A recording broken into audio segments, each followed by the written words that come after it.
ನೋಡಿ, ಸುಧಾಕರ್ ಸಾವು ತುಂಬಲಾರದ ನಷ್ಟ. ನಮ್ಮ ತಂದೆ ಸಿಎಂ ಆದಾಗ ಮೊದಲ ಬಾರಿ ಅವರು ಶಾಸಕರಾಗಿದ್ರು. ನನಗೂ ಅವರು ಮಾರ್ಗದರ್ಶನ ನೀಡ್ತಾ ಇದ್ರು ಅಂತ ಹೇಳಿ ಚಳ್ಳಕೆರೆಯಲ್ಲಿ ಶಾಸಕ ಅಜಯ್ ಸಿಂಗ್ ಅಂತಿಮ ದರ್ಶನವನ್ನ ಪಡೆದುಕೊಂಡು ಮಾತನಾಡಿದ್ದಾರೆ.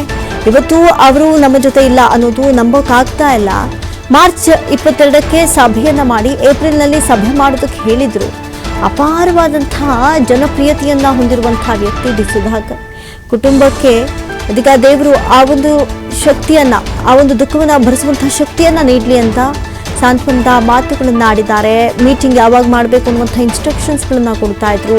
ಏನು ಮಾಡಬೇಕು, ಹೇಗಿರಬೇಕು, ಯಾವುದೇ ಒಂದು ವಿಚಾರವನ್ನ ಮುನ್ನೆಲೆಗೆ ತೆಗೆದುಕೊಂಡ್ರೆ ಅದರ ಸಾಧಕ ಬಾಧಕಗಳ ಬಗ್ಗೆ ಚರ್ಚೆ ಮಾಡಿ ತೀವ್ರವಾಗಿ ನಮಗೂ ಕೂಡ ತಿಳಿಸ್ಕೊಡ್ತಾ ಇದ್ರು. ಜೊತೆಗೆ ಅಪಾರ ಜನರನ್ನ ಸಂಪಾದಿಸಿದಂತಹ ವ್ಯಕ್ತಿ ಡಿ ಸುಧಾಕರ್.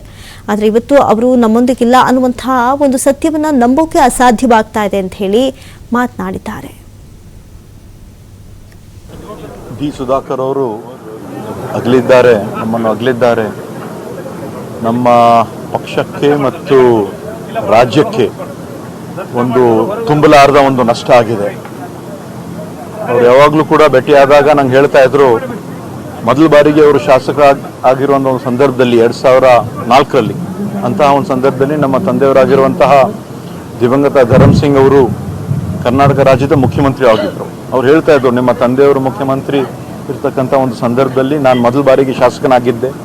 ಅವರು ಇರ್ತಕ್ಕಂಥ ಒಂದು ಅಜಾತ ಶತ್ರು ಒಂದು ಗುಣ, ಎಲ್ಲರಿಗೆ ಒಳಗೊಳ್ಳುವ ಒಂದು ಗುಣ ಏನಿತ್ತು, ಯಾವಾಗಲೂ ನನಗೆ ನಮ್ಮ ಮೇಲೆ ಒಂದು ಬಹಳ ಪ್ರಭಾವ ಇದೆ ಅಂತ ಹೇಳಿದ್ರು. ಮತ್ತು ವಿಶೇಷವಾಗಿ ಅವರು ಯೋಜನಾ ಮತ್ತು ಸಾಂಖ್ಯಿಕ ಇಲಾಖೆಯ ಮಂತ್ರಿಗಳು. ನಮ್ಮ ಒಂದು ಕಲ್ಯಾಣ ಕರ್ನಾಟಕ ಅಭಿವೃದ್ಧಿ ಮಂಡಳಿ ಏನಿದೆ, ನಾನು ಅದರ ಅಧ್ಯಕ್ಷನಾಗಿ ಏನು ಕಾರ್ಯನಿರ್ವಹಿಸ್ತಾ ಇದ್ದೀನಿ.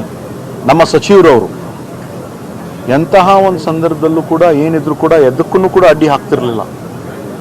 ಕಂಪ್ಲೀಟ್ ನಮಗೆ ಫ್ರೀಡಮ್ ನೀಡಿದ್ರು. ಯಾವಾಗಲೂ ನಮ್ಗೆ ಹೇಳ್ತಾ ಇದ್ರು, ನಾನು ಜೈನ್ ಸಮುದಾಯವನ್ನು, ನೀನು ಒಂದು ಸಣ್ಣ ಚಿಕ್ಕ ಸಮುದಾಯದವರು, ನಾವೆಲ್ಲರೂ ಕೂಡ ಭಾಳ ಹುಷಾರಾಗಿರಬೇಕು, ಎಲ್ಲರೂ ಒಗ್ಗೂಡವಾಗಿ ಮಾಡ್ತಕ್ಕಂಥ ಇರಬೇಕು ಅಂತ ಹೇಳಿದ್ರು. ಇವತ್ತು